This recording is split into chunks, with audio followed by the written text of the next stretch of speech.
Good evening, I'm Ian Hannamansing. Tonight, a missionary group says a Canadian has been kidnapped in Haiti. This is very bad. I never thought that the country could get into such a bad situation. What we know is abductions rise across that country. On the eve of a vaccination deadline in Manitoba, some long-term care homes warn families they're going to have to fill in for staff. It's shocking, it's terrible, and it's frightening. Also tonight, ahead of a long-awaited meeting in Kamloops, Indigenous leaders tell us what they want Justin Trudeau to know. This is not a boarding school. This was a place of horror. The Prime Minister needs to go beyond the words. Plus, business boomed for Instacart during the pandemic. Now, as gig workers are seeing their pay slashed, they're going public. Basically, they just sit back and watch the register ring while we're out here trying to figure out a way to make our next car payment. This is The National. Tonight, a group of missionaries and their families are missing in Haiti, believed to have been kidnapped by a notorious gang. Among them, children as young as 2 years old, as well as a Canadian citizen. According to Christian Aid Ministries based in the U.S., 17 people were abducted yesterday. It happened about an hour east of Port-au-Prince. And as Talia Ricci explains, this case is now part of a growing story in Haiti of political unrest and surging gang violence. A plea for urgent prayers from Christian Aid Ministries today for the 17 people kidnapped Saturday while visiting an orphanage. They say among them are a Canadian and 5 children. This is very bad. I never thought that the country could get into such a bad situation. The former ambassador of Canada to Haiti suspects money is the kidnappers' motive. The gang believed to be behind it was also blamed for kidnapping 5 priests and 2 nuns earlier this year. Unfortunately, it's very, very common now. There is so many street gang in Haiti at this moment. Christian Aid Ministries operates in more than 130 countries and territories. In Haiti, it runs a Sponsor a Child program. The country is once again struggling with a spike in gang-related kidnappings, which had recently slowed down after the country's president was assassinated in July and a deadly earthquake hit in August. The kidnapping have been increased like about 300%. A nonprofit based in Haiti says there have been at least 628 kidnappings this year. Pierre Esperance works with a human rights organization in Port-au-Prince. The only thing I can tell you, the U.S. Embassy and Canadian Embassy have been in touch with the police and with the government. The Canadian government says its officials in Haiti are working with local authorities and NGOs to gather more information. The suspected gang's name, 400 Mawozo, roughly translates to 400 inexperienced men. Gilles Rivard has concerns about just how much power it holds. So it's a lot of people. They have to be very well organized. It's one of the reasons Haitians are increasingly worried right now about their safety. They live day by day.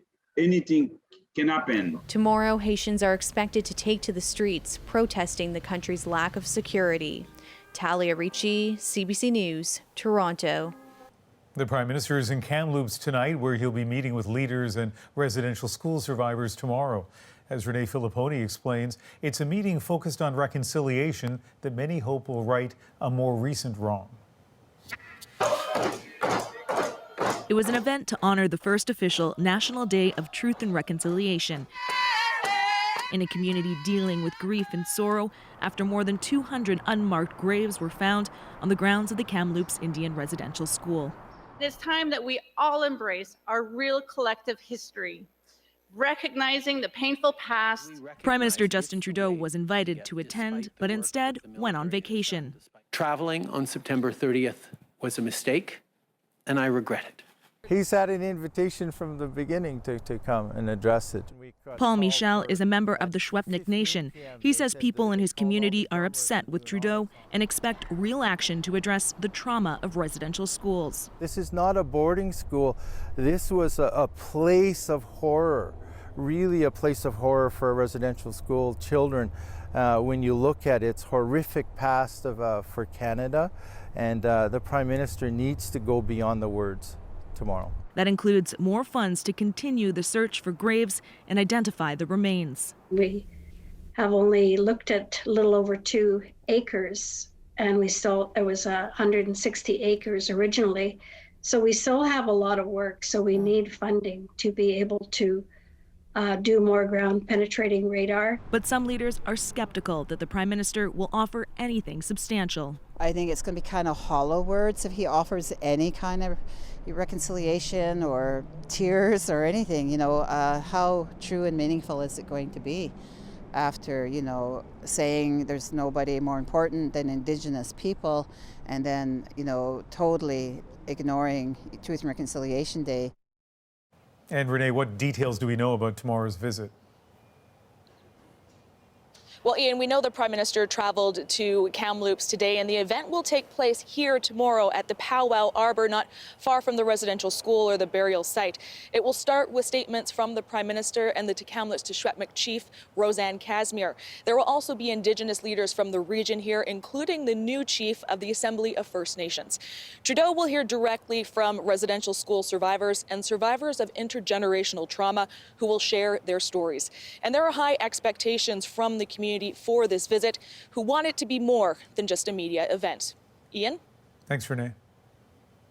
Let's bring in our chief political correspondent, Rosemary Barton. And Rosie, put the Prime Minister's visit in perspective for us. Ian, a lot of this is about making amends. The Prime Minister admits now that taking that family vacation to Tofino on the first National Day of Truth and Reconciliation was a mistake and one that he regrets.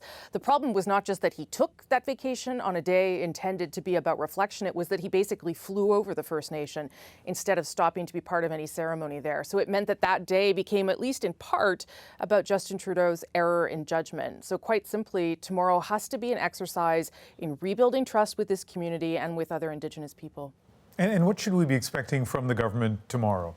When the Prime Minister visited Cowess's First Nation in July after unmarked graves were found there, he arrived with something to announce. In that case, it was a transfer of the child welfare system back to the First Nation. It had been in the works for months.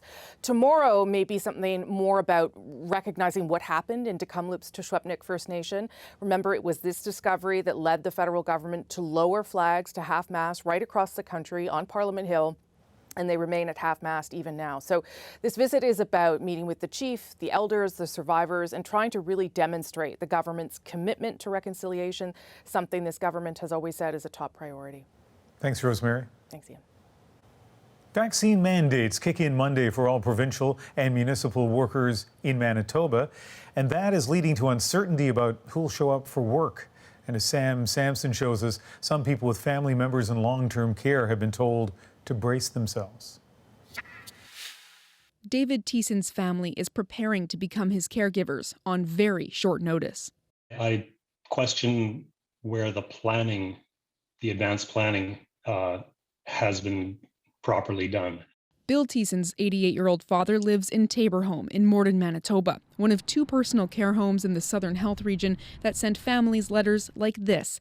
This warning states if not enough staff show up due to the new vaccine mandate, family members might have to come in and help. Or, if things get really bad, take their loved one out of the home. For somebody high needs who has to be managed with a lift in and out of bed, that's just not gonna happen. The southern region has the lowest vaccine uptake in the province, but starting tomorrow, healthcare workers across Manitoba must either be fully vaccinated, get tested, or get put on unpaid leave. There are about 42,000 healthcare workers in Manitoba. Most already disclosed their vaccination status, with about 1,800 saying they're not vaccinated. But there are about 11,000 healthcare workers who have not yet disclosed their status. With no sure number, the province says they're considering all options, including getting families to help out. That is one of the contingency plans that we may need to put in place. Some seniors advocates say the contingency plans are unacceptable. It's frightening. This is not the responsibility of families. This is the responsibility of personal care homes. And if they can't figure it out, ultimately it's the responsibility of government. For now, Bill Thiessen and his 3 siblings are ready to step in when the time comes. I don't want to see him warehoused. That was already a concern before COVID. Manitoba's vaccine mandate applies to all municipal and provincial employees. So that includes daycare workers, teachers, and anyone who works with vulnerable populations. Sam Sampson, CBC News, Winnipeg. In the United States, vaccine mandates are affecting another essential service, policing. Magda Gebrselassie now on the showdown in several U.S. cities.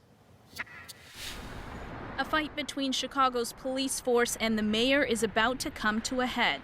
We're not having that. City workers, including police, were due to declare their vaccination status Friday, but the head of the police union encouraged his officers to ignore the deadline. Do not fill out the portal information. Until a judge ordered him to stop. Captain Zara had suggested the force could find itself in a staffing crisis. Almost 40% can lock in a pension and walk away today. The shoe will drop Monday when we find out how many officers failed to report and how many will be placed on unpaid leave in a city that struggles with a notoriously high rate of violent crime. Insubordination is not something that we can tolerate. It's an ongoing battle as deadlines keep rolling out across the country. In Seattle, city staff have to prove they have their shots by Monday or could lose their jobs. And in LA, city staff need to be vaccinated by Wednesday. But the LA County Sheriff says he can't risk losing officers, so he won't enforce it. And we're going to continue pushing for people to get vaccinated. We'll continue mandating the testing, but we're not going to impose on every employee a health decision. COVID-19 is the leading cause of death for police officers in the U.S. this year. According to the Centers for Disease Control and Prevention, so far, more than 66% of Americans aged 12 and up are fully vaccinated. And President Biden has made his position clear. Getting that number up includes employers putting vaccine mandates in place. Magda Gebrselassie, CBC News, Washington. In just over 3 weeks, the U.S. land border will finally reopen to fully vaccinated Canadians. But today, Public Safety Minister Bill Blair told CBC News that Ottawa is holding firm on a costly requirement, mandatory PCR tests for those coming back home.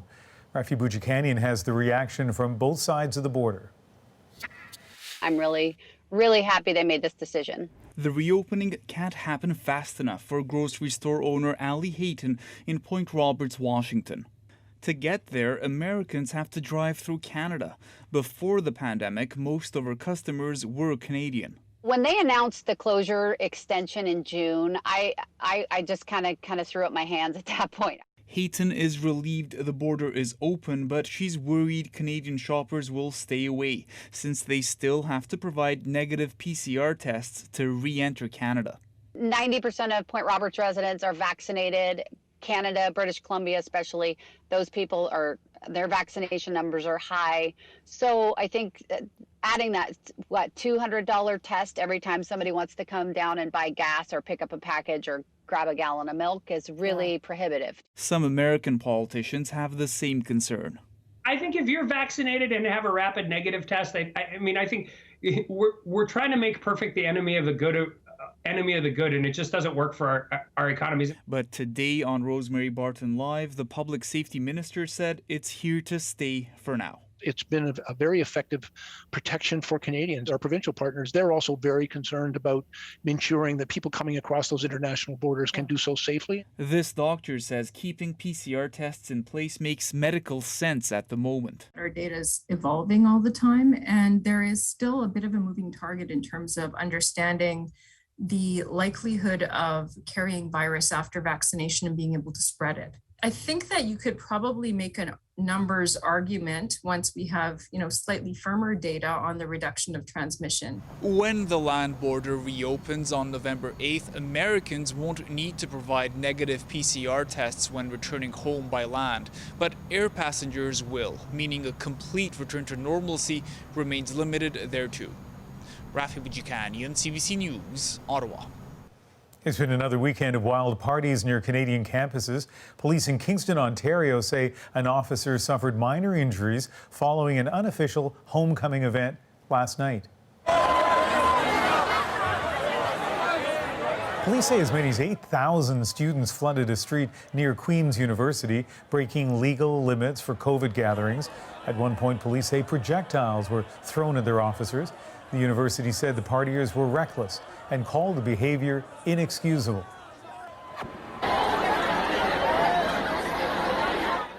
Homecoming celebrations also kept police busy at Acadia University in Wolfville, Nova Scotia, where hundreds of partygoers gathered in the streets and backyards on Saturday.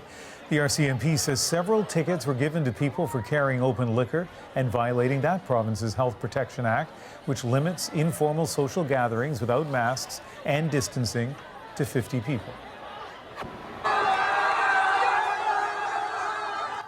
And in Hamilton, the fallout from an unofficial homecoming party near McMaster University a couple of weeks ago continues. Police say they've arrested 5 more people, each facing mischief charges. Thousands of people partied earlier this month, even flipping a car in the process. In total, 13 people face charges.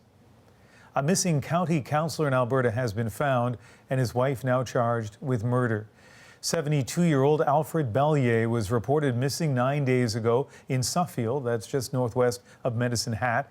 He sat on the local Cypress County Council for 6 years, his colleagues paying tribute to his kindness and love for the community. We're not the only ones. Probably half the town is probably suffering here. In 2010, he was on CBC News after floods ravaged his home in Maple Creek, Saskatchewan. His wife is charged with second-degree murder and causing indignity to a human body. The murder of British MP David Amos has led to shock and devastation from the families of both the victim and the suspect. And as the investigation into exactly what happened continues, Tessa Arcilla shows us changes may be coming to how British politicians are protected. Amid shock and sadness at the stabbing death of Sir David Amos, the British MP's family said in a statement on Sunday, nobody should die in that way. Nobody. Echoing the feelings of many. I don't know any MP that did as much for the community. He was a genuine, caring and compassionate man, and it is absolutely tragic. The 25-year-old man arrested at the scene by police and held under the Terrorism Act has been named as Ali Harbi Ali, a British national of Somali descent. His father, a former advisor to Somalia's prime minister, who said he was traumatized by his son's arrest. Police searched 3 London addresses over the weekend, and they say early investigations reveal a potential motivation linked to Islamist extremism. Amos is the second MP to be murdered since 2016, when Jo Cox was also killed while meeting her constituents. That we've got to do the right thing, and that we've got to make the best come out of this hideous killing of our colleague. And what I would say is that we will look at all different measures. Harassment, assault, threats of murder and rape, online trolling, and other violent attacks have been commonplace for many MPs. Police data shows there were 678 crimes against MPs reported between 2016 and 2020. The British Home Secretary said change is coming. So this isn't about just saying, let's just go for option A, have bodyguards or security. There's a panoply of measures, and we have to be proportionate in terms of the risk individuals are subject to. Amos's family are devastated, but urged people to set aside their hatred, saying whatever one's race, religious or political beliefs, be tolerant and try to understand. Tessa Arcilla, CBC News, London. Former U.S. President Bill Clinton was discharged today from a California hospital. How are you feeling? Thumbs up! Clinton had been in since Tuesday undergoing treatment for an infection. He'll continue his recovery at his home in upstate New York. Clinton was in California fundraising for his foundation when he fell ill. Throughout the pandemic, a lot of Canadians relied on Instacart workers to deliver groceries to their door, and now those workers are going public. Basically, they just sit back and watch the register ring while we're out here trying to figure out a way to make our next car payment. Next, why thousands walked off the job this weekend. After a summer of wildfires and extreme heat, a splash of hope for winemakers in BC. I'm seeing fantastic flavors across the board. And Prince William and Kate helped lead a star-studded award show like no other. For too long, we haven't done enough to protect the planet for your future. We'll be right back.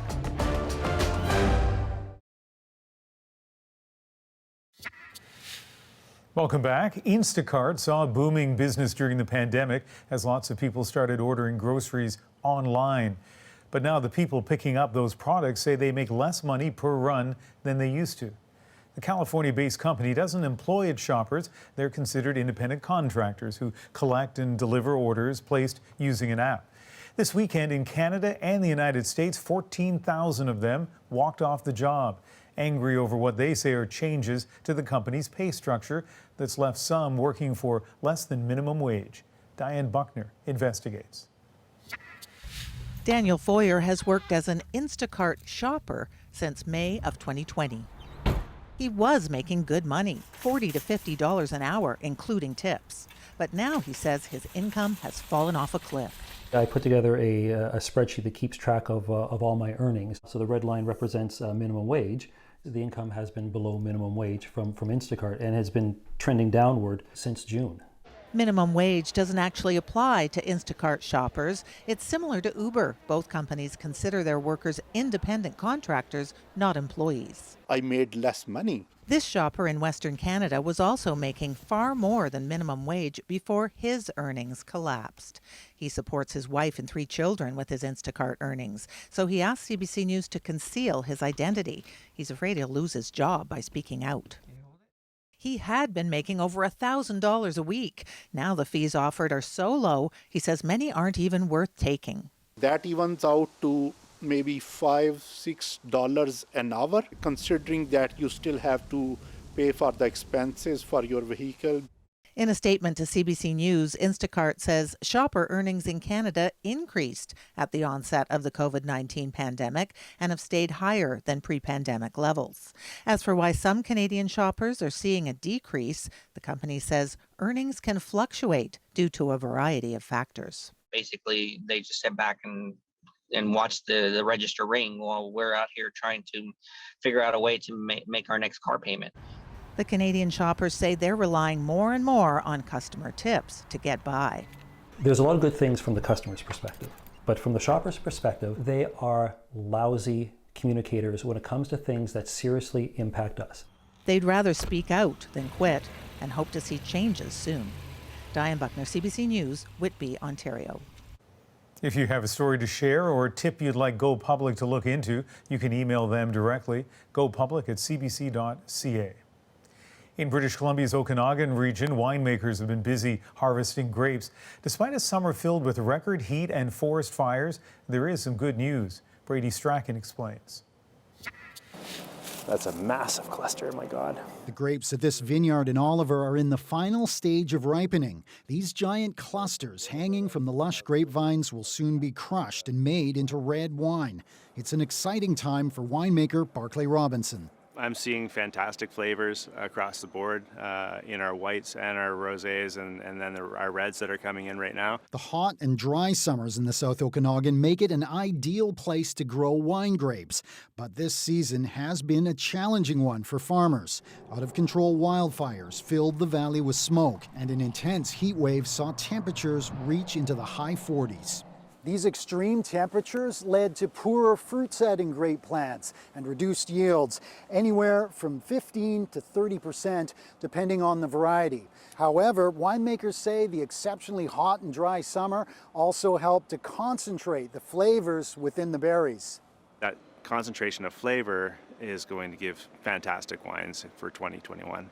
Crews are now working overtime as grapes come in from the field. The plump red fruit is hand sorted. Berries are separated from stems during the crushing process and then sent to these massive vats for fermentation. As for the smoke this summer, you won't taste it in our final wines at all because of the technology that we have and also what we do during fermentation. a few kilometers away, the wine grapes are coming in from the field at Balwinder Dhaliwal's vineyards. He's not worried about the smoke taint in his wines either. I think this is the best vintage since we're doing this, almost 25-30 years. The best vintage? The best vintage, I will say, for the red. Ultimately, that will be for consumers to decide when tastings begin next year. But for now, BC winemakers are optimistic they won't be disappointed. The people, they love wine, they know about the wine, they definitely can tell the difference this year. Brady Strachan, CBC News, Oliver, British Columbia. The royal family continued their work promoting solutions for climate change in a star-studded award ceremony tonight. I want to say something to all the young people watching tonight. For too long, we haven't done enough to protect the planet for your future. But Earthshot is for you. In the next 10 years, we are going to act. Prince William and Kate hosted the Green Carpet event designed to reward people trying to save the planet.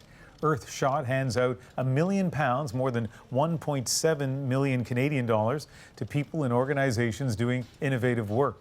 Among tonight's winners, the City of Milan for work eliminating food waste, and the country of Costa Rica for programs that pay citizens to plant trees. Winning this prize is recognition that we are going in the right direction. It will support us to go into mass production, and it will boost us towards our goal of accelerating the access of green hydrogen for everyone. The royal family's made a habit of supporting environmental initiatives, and Prince William has openly criticized world leaders for a lack of response to the climate crisis. Tomorrow, more people will be eligible for a third vaccine dose in the Northwest Territories. They were some of the first to be vaccinated in Canada, and now there are concerns of waning immunity. Next, is that something the rest of Canada should expect? And later, a moment, a Canadian husky turned internet phenomenon. But first.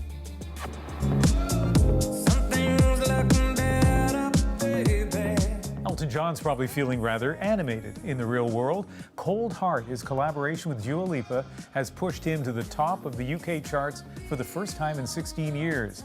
John's last #1 was 2005's Ghetto Gospel, a posthumous Tupac Shakur track featuring samples from John's Indian Sunset. And while the 74-year-old is happy to be back on top, he'll probably be staying animated for now. The same week he hit #1, he had a hip replacement.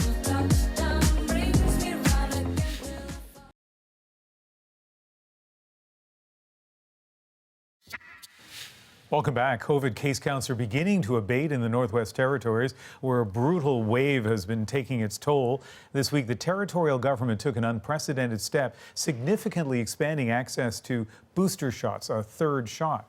The territory was among the first places to vaccinate, and now the Chief Public Health Officer, Dr. Cami Candola, says they're seeing signs of waning immunity and will offer a third shot to residents as young as 50 in some regions.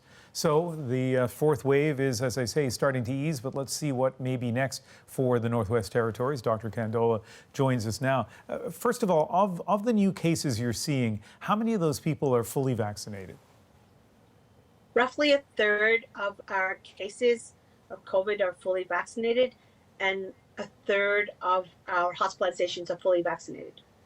Were you surprised at all to see what appears to be waning immunity? Well, I was watching what was happening in Israel and the UK, and I believe the US recently approved booster shots, initially with Pfizer vaccine, and then last week with the Moderna vaccine. I wasn't surprised specific to Northwest Territories because we were fortunate enough to get our vaccines early on, and we stuck to the tight schedule of 4 to 6 weeks. So we're pretty much about 8 months since our last second dose, especially for our high-risk populations. And what we're seeing right now appears to be waning immunity in those populations that were vaccinated first. You know, the big question I think a lot of people in the southern parts of Canada are probably wondering about right now is, should we expect the same thing to happen here? In other words, kind of 8 months out of vaccinations, should we start seeing waning immunity and need a third shot? I think every jurisdiction is looking at their own population and their data. What's in favor for most of the provinces is they vaccinated later, and they had an extended schedule between 6 to 12 weeks on average. So that would prolong their waning immunity. N.W.T was earlier, and we had a shorter schedule, and both those factors, similar to Israel, led to a lot quicker decrease in antibodies. You mentioned that you had some snow where you are and it melted, but obviously we're getting everywhere in Canada towards colder weather, more people spending more time inside. What do you think the next few weeks and months hold for the Northwest Territories in terms of COVID? So we have reached the peak of active cases. We're still 9 times the national average, but for the communities that are experiencing community-wide spread, such as Yellowknife and Bay Choco, which is small Indigenous community now from here. That we've reached that peak and we're on the downward trajectory. I do feel, though, that if we provide that booster program, that we would be looking at a better winter than if we didn't have that available. Because in the north, we experienced winter a month earlier and a month later than the rest of Canada. And so more people are moving indoors, and it's really important that they're protected. All right. Well, of course, we wish you well, Dr. Candola. Thank you. Thank you, Ian. Have a good evening. Tomorrow, residents of Iqaluit will get an update on their tap water. It's been almost a week since the city told people not to drink it because of contamination. Tens of thousands of liters of bottled water have been flown in. Officials have been working for days to flush out the fuel in one of the city's 2 water tanks, and residents being warned it may still smell for days to come. Also tomorrow, Albertans vote in a referendum over removing the federal equalization programs from Canada's constitution. Many say they're tired of paying into a system that gives them little in return. Monday's referendum isn't binding, but as Julia Wong shows us, passions are high. At this petting farm in Calgary, opinions about Alberta's place in the country are not hard to find. Christian Landsberg wants to get rid of equalization. You know, there's a lot of hardworking people here in Alberta that aren't getting the return on their tax dollars that they should be getting. But at a farmer's market 3 hours north in Edmonton, some different feelings. It's a constitutional thing that's part of our Canadian culture. An equalization referendum was a campaign promise from now Premier Jason Kenney. This is our effort to get Ottawa to take Alberta's demands seriously. But research shows most Albertans do not really understand what they're voting for. Most Albertans can't pass a pretty basic test, a knowledge test about how equalization actually works. Equalization is a federal program rooted in the Constitution.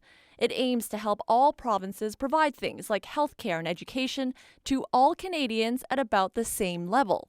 The program is paid for by federal taxes, which all Canadians pay based on income.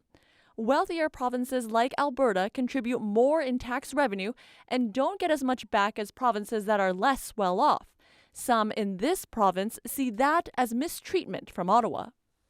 For Kenney, the timing on this vote could be problematic. The Alberta government's handling of a devastating 4th wave of the pandemic has been publicly criticized. A strong no vote to keep equalization. I think this would be another blow to him politically. And with a yes vote, there are no guarantees Ottawa would do anything in response. For those people who've been led to believe that this is meaningful, there's going to be further alienation. Back at the farm, I feel like I'm kind of getting the short end of the stick, right? The outcome of Monday's vote won't be known right away. Provincial results will be officially released October 26th. Julia Wong, CBC News, Edmonton. As more and more sports fans are allowed to finally see their professional teams play in person, we want to go beyond the headlines. It was electric again. It really made the stadium come to life. Next, a conversation with Andy Petrillo and Donovan Bennett, from vaccine passports in the stands to vaccine holdouts on the bench. Plus, should vaccines be mandatory for extracurricular sports? Parents weigh in after the break.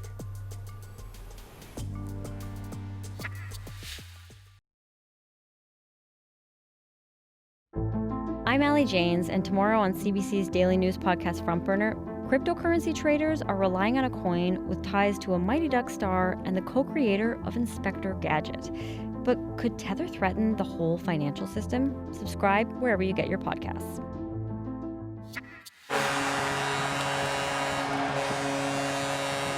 That is the sound of a return to normal on the ice. The puck dropped on the NHL season this week, and all Canadian cities except Vancouver lifted their capacity limits. Man, what an unbelievable experience to be back at a live, packed house after all the negativity surrounding COVID. Being in a crowd with so many people and the Leafs pulling off a huge win was fantastic, especially knowing that everyone in the stadium had to be double vaccinated in order to attend. Being double vaxxed is your ticket to in-person games in Canada, and so with the NBA regular season also coming up on Tuesday, Raptors fans will have a chance to see their team play at home for the first time since before the pandemic. I just recently bought tickets to both Raptors versus Bulls games this season, and I'm feeling really excited. So some fans are clearly ready for this moment, and we wanted to talk about what this return looks like and some of the challenges with two of the best sports journalists. Donovan Bennett is a host and writer at Sportsnet, and Andy Petrillo is a CBC Sports broadcaster. And thanks to both of you for being here. My pleasure. I went to a Canucks game last week. It was the first time I was inside an NHL rink since March of 2020. And you know what? It felt pretty exciting. So let me ask both of you, and I'll start with Andy. Have you had a chance to see or hear any fans at any pro games? Oh, yeah. Just this past week, I had a chance to work the World Cup qualifier for Canada-Panama, and it was close to 27,000 fans, Ian, and I can only imagine what that must have felt like, too, in a hockey game where just all these people are finally back in a stadium, chanting, clapping, hooting and hollering, getting behind their team. I mean, it was electric again. It really made the stadium come to life. And I'm not going to lie, I got a little emotional, right, to see all those people back in the stands, because I've covered a lot of games in stadiums and arenas where they have been empty. So it was nice to see that again. Yeah, exactly my experience at the hockey game. Donovan, what about for you? I have never had so many people contact me asking if I could help them get preseason Raptors tickets. Like, that's where we are. And what I've heard is it's a mixture of eerie and exciting, right? It's a little bit odd to be back with so many people, looking around, seeing some people with not the best mask discipline. But it's exciting because what have we missed? We missed the communion, the fellowship that sports really has and brings us together. So I think we're all trying to figure out what this new normal is going to be like, and sports is no different. I like that phrase, not the best mask discipline. I'll have to steal that from you, actually. Let's talk about vaccination requirements for players. A few NBA stars have been speaking out about being unvaccinated, including Kyrie Irving, who plays for the Brooklyn Nets. And I want to play a bit of what he said earlier this week on Instagram. What would you do? You know, if you felt uncomfortable going into the season when you were promised that you would have exemptions or that you didn't have to be forced to get the vaccine. Andy, how do you feel about that message, the message that he may be sending out to fans from his platform? Well, I think every individual right now is going to speak their mind, and I know I can definitely speak in detail about the NHL, and that is that they are not mandating that their players get vaccines, but they also, Ian, don't have to, because the governments are doing that for them. So per CBA agreement, the collective bargaining agreement, the NHL will not force players to get vaccines, but players who don't get vaccines do face more restrictions when it comes to traveling. So that's where the league has said, we won't force you to do this, but you have to understand that if you are now no longer available to your team, then you will be docked pay. So for Kyrie Irving to say what he's saying, I mean, that's how he feels. I'm not here to tell somebody how they should or shouldn't feel, but I do know that the leagues are doing their best to keep everyone safe, and they're abiding by the rules and regulations that governments have put in based on scientific and medical advice. Yeah, you know, I know that there's some NHL players who are holdouts, but I just haven't seen them be very public about it. And Donovan, when you see an NBA star with the huge platform he has, and there have been some others as well who have spoken publicly, how do you feel about that? Yeah, we are in the player empowerment era. And so when it comes to human rights and social issues, we applaud athletes for lending their voice to a cause they're passionate about. But, you know, it's a slippery slope, and sometimes that message could be dangerous because they are influencers for a reason. They impact what many people do for a reason. And so I watched that 27-minute IG Live that Kyrie did multiple times. I still don't know what his message is. It was a bit conflicted. He went full Kanye on us. I'm not sure where he was at any moment. But this is what I do know, is that I would love, you know, Andy talked about the fact that it's mainly a government mandate. The leagues have kind of raised their hands and said, there's not much we can do here. I'd love for the league to come out and have a blanket approach to this, because Kyrie Irving plays in Brooklyn and New York, and so he can't play in the facility because the mandate's there. But Bradley Beal plays in Washington. The mandates are different there, and so he can play. And for me, you should be looking to protect not only the players who have a right because they're not vaccinated, you need to protect the players and families who are vaccinated who don't want to be around players who aren't. So I would love for the leagues to actually have a strong stand. Let's finish with this. 30 seconds from each of you. I know sports journalists hate it, particularly when non-sports journalists like me ask for predictions, but I'm going to do it anyway. And it's a different kind of prediction. It's about this upcoming season when it comes to COVID. Donovan, first to you. Any predictions of how COVID's going to play out this year? It's still going to be the dominating story. Who's available, who isn't available, why? How much money will it take for players to become vaccinated when they start to lose money? So unfortunately, the COVID conversation as it ties to sports isn't going anywhere anytime soon. Andy? Yeah, I'm of the same mind. I am curious to see how many players, will change their mind if they are not vaccinated based on, when they start to see money being lost. But I also want to see how smooth the operation now works with leagues to be able to do the contact tracing, not have games postponed, not have games moved around because of COVID like we saw last year. And I'd also like to see a bit of a smoother process, Ian, and fans getting into the building. I know we have to see proof of vaccination ID. Fans need to have that ready. There needs to be a line that can move it a lot faster, because there's been some games now where fans have been outside after the game has well been on its way. So I know it's a process, but I want to see that get better. Yeah, I was surprised. It worked pretty quickly in Vancouver, and it was pouring rain outside, so that was good. Who's going to win the cup? No, I'm just kidding. I'm not asking you guys that. Yeah. Thank you very much for speaking. Thank you very much for speaking with us tonight. Thank you. Thank you. So what about mandating vaccinations for kids and extracurricular sports programs? There isn't consistency across the country when it comes to who has to be vaccinated in order to play. And as Karen Paul shows us, some parents and educators want that to change. This 10-year-old swimmer is too young to be vaccinated, but her mother is worried because she's in the pool with other kids who are eligible to get the shot, but don't have to. If you are participating in a competitive swim program, or you've registered for some type of organized sports activity, you qualify under the Ontario exemption. So you don't have to be immunized. Some health districts and clubs are requiring athletes over the age of 12 to be vaccinated. Keelan wants the Ontario government to mandate it. It's opening up opportunities for people who are hesitant or who are refusing immunization.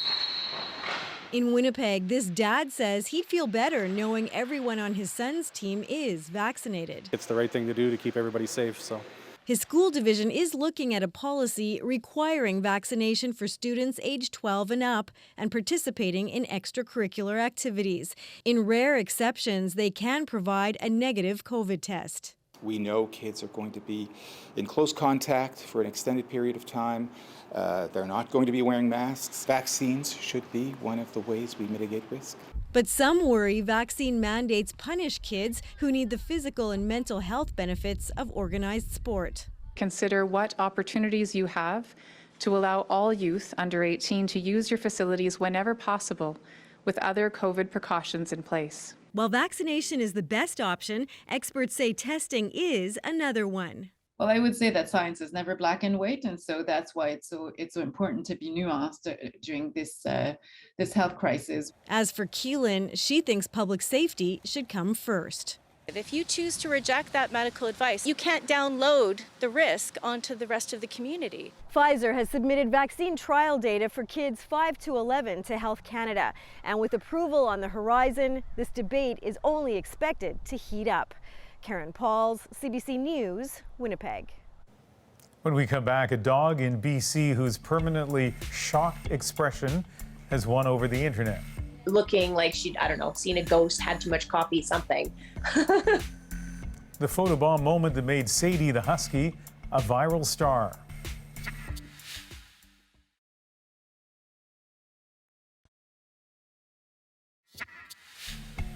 Here's a challenge. Look at this dog's face and try to keep yours straight.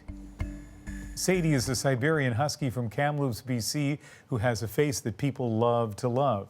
After her owner posted an accidental photobomb from the dog on a buy and sell site, the internet demanded more, and tonight, Sadie's unique face is our moment. It just started out as me posting a picture of an item that I wanted to sell. And just as I went to snap the picture, she kind of just popped her head into the corner of it, looking like she'd, seen a ghost, had too much coffee, something. too lazy to retake it, and I kind of just thought it was too cute not to keep. For that one picture, everybody loved it so much, I had to do it more, and it just became a regular habit. Everybody started looking for Sadie. I just took my dogs to the nail salon. It was just a walk-in nail salon one day. My chihuahua was standing there shaking like a normal chihuahua, and Sadie had two girls like petting her while she was having her nails done, and she's just sitting there like eyes wide. The feedback has been so positive. I love that everybody loves Sadie and that she can bring some joy into an otherwise very doom and gloom kind of world right now. And hey, Sadie, she loves it. She loves to make people happy. So stay with me on this. When I sat down at the desk here an hour ago, I was all set to tell you about Kiki D during the moment and the first album I ever bought, because I thought we were doing Elton John and Dua Lipa. But it turns out I have no power when it comes to things like this. And our entire desk loves dogs. And that is why Sadie was the moment. That is the National for October 17th. Good night.